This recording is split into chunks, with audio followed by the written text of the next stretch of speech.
Interpersonal relationship is a part of soft skills and उसके अंदर क्या होता है। ऐसे करीबी लोग होते हैं जिनसे आप नॉर्मली इंटरेक्ट डेली रूटीन पे करते हो, और जिन लोगों से इंटरेक्शन करते हो आप उन लोगों के साथ काइंड ऑफ एक स्मॉल रिलेशनशिप बन जाता है जिसको हम इंटरपर्सनल रिलेशनशिप कहते हैं। अब उन लोगों से जब आप कम्युनिकेट करते हैं तो उसको इंटरपर्सनल कम्युनिकेशन कहते हैं। अब उसके जरिए आप इंफॉर्मेशन भेजते हो, उसके अलावा करीबी लोग होते हैं तो आप उनसे फीलिंग्स वगैरह भी करते हो। और अगर ज्यादा क्लोज इंटरपर्सनल रिलेशनशिप है तो वो आपके नॉन वर्बल मतलब इशारे भी समझने शुरू हो जाते हैं, आपके फेस एक्सप्रेशन से, आपके तासुरात से, सब कुछ वो समझने लग जाते हैं कि आप कौन हो और कहना क्या चाह रहे हो अपनी कम्युनिकेशन के अंदर। आप इसके अंदर फेस टू फेस कम्युनिकेशन भी करते हो, और what actually matter is not what is said but how it is said। मतलब अल्फाज जो थे उनसे मसला नहीं था, लेकिन अल्फाज बयान किस तरह से किए उससे मसला था।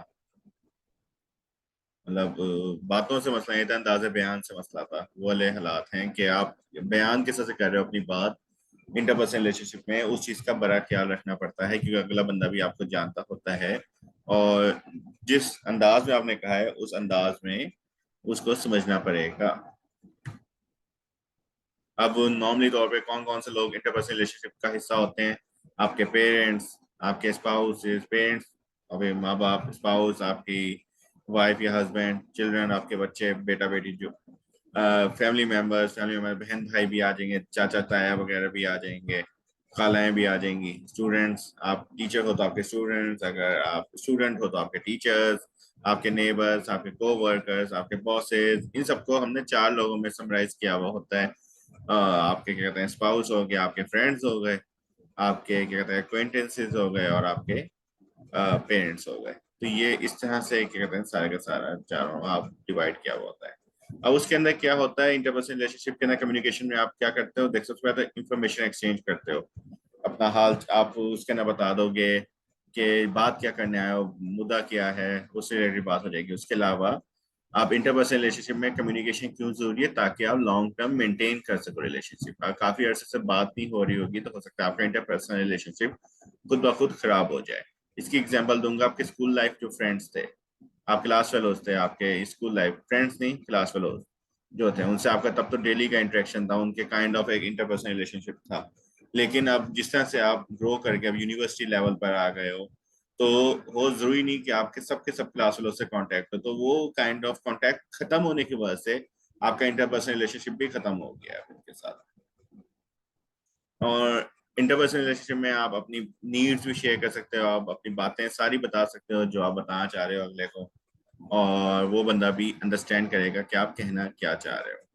आप इमोशनल सपोर्ट दे भी सकते हो, इमोशनल सपोर्ट रिसीव भी कर सकते हो। इंटरपर्सनल रिलेशनशिप की वजह से अपने दोस्तों से भी शेयर करते हो, अपने स्पाउस से भी शेयर करते हो, पेरेंट्स से भी, बहन भाइयों से भी, इवन आपके टीचर्स से भी आप शेयर करते हो अपने मसले, और कॉलीग से भी।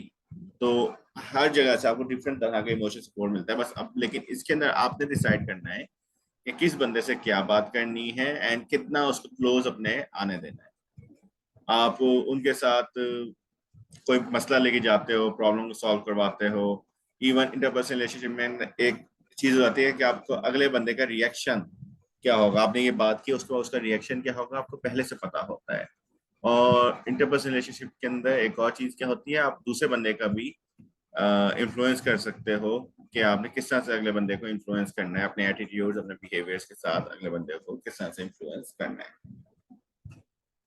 उसके अलावा इंटरपर्सनल रिलेशनशिप के अंदर तीन चीजें जो इंटरपर्सनल रिलेशनशिप को अफेक्ट करती हैं, वो attitude, prejudice and stereotypes. Attitude क्या होता है? अब एटीट्यूड होता है आपका कि आपके पहले से नीयत कैसी थी। अब नीयत अलग अलग वजहों से हो सकती है। सबसे पहले तो ऑब्जेक्ट बेस्ड क्या होती है?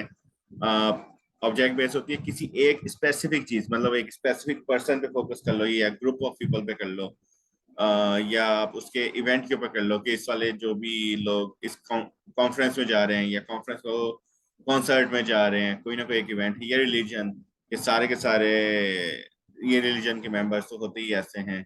जैसे इस्लामोफोबिया दुनिया में है कि इस्लामिक रिलीजन के जो भी लोग हैं, मुसलमान जितने भी हैं, वो टेररिज्म को सपोर्ट करते हैं। इस तरह का एक माइंडसेट बना हुआ है।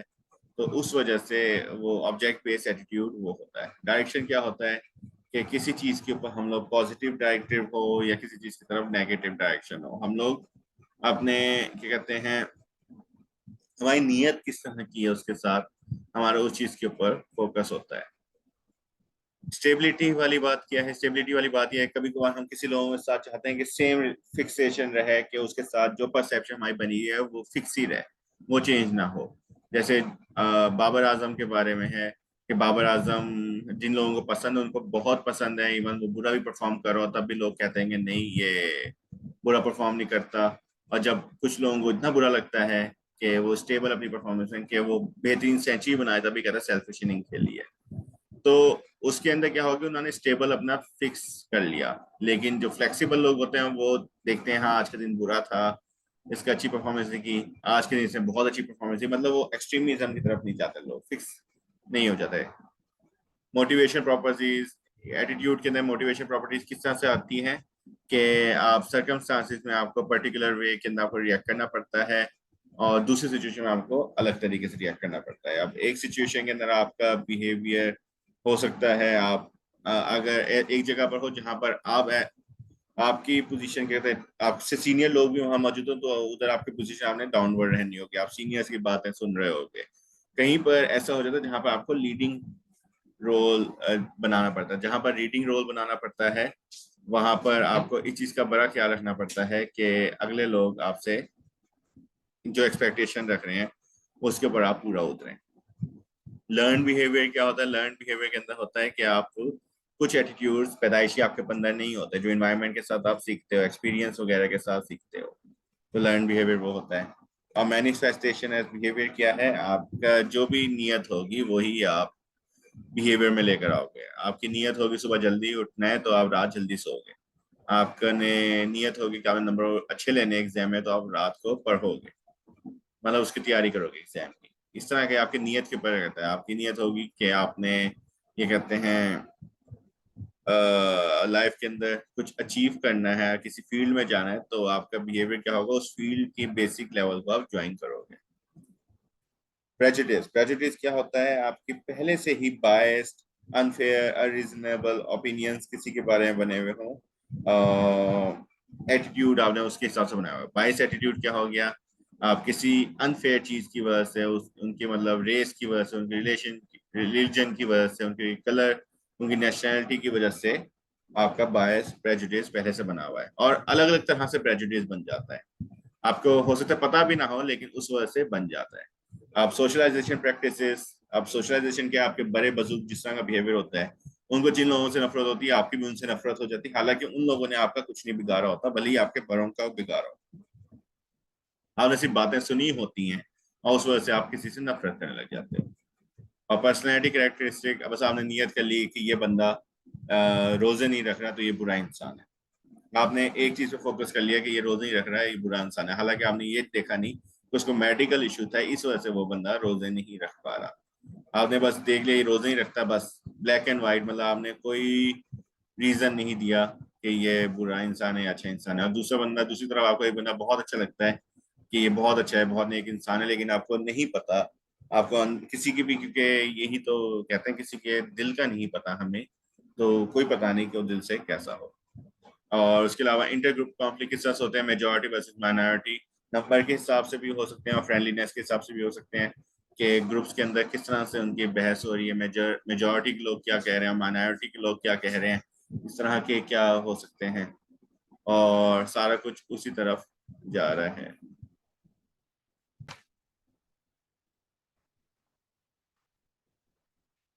स्टीरियोटाइप, स्टीरियोटाइप क्या होते हैं? ओवर जनरलाइज बिलीव होते हैं, या आप एक तरह से फिक्स कर लिए आपने बात, और उस बात को आप चेंज करने का कभी सोचोगे ही नहीं। आप मतलब एक तो चेंज करोगे भी नहीं और ना ही करना चाहोगे। अब ओवर जनरलाइज बिलीव किया है आपका कि प्री कंसीव नोशंस के एशियंस जो होते हैं, मतलब ये चाइनीज लोग, वो मैथ में अच्छे होते हैं, या ये जो क्या कहते हैं अफ्रीकन लोग होते हैं, ये स्पोर्ट्स में अच्छे होते हैं। तो आपने ओवर जनरलाइज बिलीव किया हुआ है। आप कोई एशियन जिसकी मैथ अच्छी ना हो तो आप अचीव फील करोगे, या इवन आप अक्सर नियत करें तो पुलिस वाले तो होते ही रिश्वतखोर हैं, तो वो भी आपने एक नियत बनाई हुई, कोई पुलिस वाला ईमानदार भी होगा तो आप कहोगे कि नहीं ये भी रिश्वतखोर है, हमें दिख नहीं रहा बस। और रेजिस्टेंस टू चेंज, इसके अंदर बहुत होता है being adamant and refusing to change. आपका एडमेंट का मतलब क्या है, आपने ठान ली है बस कि हमने अपनी बात पे कायम है और इसके अंदर हम कोई चेंज नहीं होंगे। अब इंटरपर्सनल रिलेशनशिप के वजह से हमें फायदे क्या होते हैं, हमारा एक लाइकिंग हो जाती है क्रिएट। लाइकिंग किस तरह से हो जाती है क्रिएट, अब हम एफर्ट करते हैं कि लोगों को पसंद करें, हम नई चीजें सीखें, हम आइडियाज देखें उनके। और पहले हम लोग जो चीज ट्राई करने से ग्रेज हो, लेकिन हो सकता है हम किसी को देखा देखी हम वो करने की कोशिश कर लें। जैसे आप झूले म्यूजियम पार्क जाते हो, वहां पर राइड्स होती हैं, शुरू में आपको डर लग रहा होता है कि इसी राइड में देखें, लेकिन आप फिर देखते हो आपके भांजे भांजियां या आपके बच्चे या आपके आपसे उम्र में छोटे लोग भी उस राइड पे जाकर बैठे हैं, तो आप में भी ऐसा ऐसा हिम्मत आने लग जाती है और आप भी कोशिश करते हो कि उसको ट्राई करो, शायद अच्छा लगे। खाने पीने की चीजों में ये चीजें होती हैं काफी सारी। उसके अलावा आपकी अंडरस्टैंडिंग के ऊपर अटैक करता है। अंडरस्टैंडिंग में किस तरह से कि आप ये रियलाइज करने लग जाते हो कि सब लोगों की अंडरस्टैंडिंग सेम नहीं है, हर किसी की अलग राय है और उन राय को रिस्पेक्ट देने की भी आदत बनानी चाहिए। ये आप जरूरी नहीं है कि अगले बंदे की कोई राय है तो उसको आप कहोगे नहीं तुम गलत हो मैं सही हूँ। इस तरह का बिहेवियर नहीं चाहिए। तुम बताओ कि अच्छा तुम्हारी ये सोच है, मेरी इस मामले में ये सोच है, इस तरह का बिहेवियर आप बनाने की ट्राई करते हो। ट्रस्ट, ट्रस्ट वाली बात क्या है, आप ट्रस्ट के ऊपर ये फोकस हो जाते हो कि आपने कोशिश करते हो कि लोगों ना आप ट्रस्ट तोड़ो, और ये कोशिश करते हो कि दूसरे लोग भी आ, आपका ट्रस्ट ना तोड़ें। अब दूसरे लोग ट्रस्ट के संग नहीं तोड़ेंगे आपका, आप उनको एक मौका दोगे कि उनको ट्रस्ट दे दिया कि आप उनको ट्रस्ट करते हो, उनको बता दिया, बाद में आप ऑब्जर्व करोगे कि वो आपके ट्रस्ट तोड़ तो नहीं रहे। अगर तो आप कोशिश करते हो कि एक ट्रस्ट डिवेलप हो, ट्रस्ट के साथ अंडरस्टैंडिंग डिवेलप ज्यादा बेहतर हो जाती है, आप अपने राज शेयर कर सकते हो, मजीद क्लोज अपने इंटरपर्सनल रिलेशनशिप में हो जाते हो। अब डायरेक्ट इनडायरेक्ट कांटेक्ट क्या होता है, डायरेक्ट कांटेक्ट के अंदर क्या होता है कि आप डायरेक्टली किसी बंदे से बात कर रहे हो, फेस टू फेस कर रहे हो। इनडायरेक्ट कांटेक्ट क्या होता है, आप किसी के जरिए आप किसी की बात पहुंचा रहे हो कि, तो वो इनडायरेक्ट कांटेक्ट होता है कि हाँ यार तुम्हारे बारे में मैंने उससे सुना था कि तुम ये बात कर रहे हो, तो मैं तुम्हारे बारे में अच्छी खबर सुनी थी, मैंने उसके उससे उसके मुझे तुम्हारे बारे में बुरी बात सुनी थी।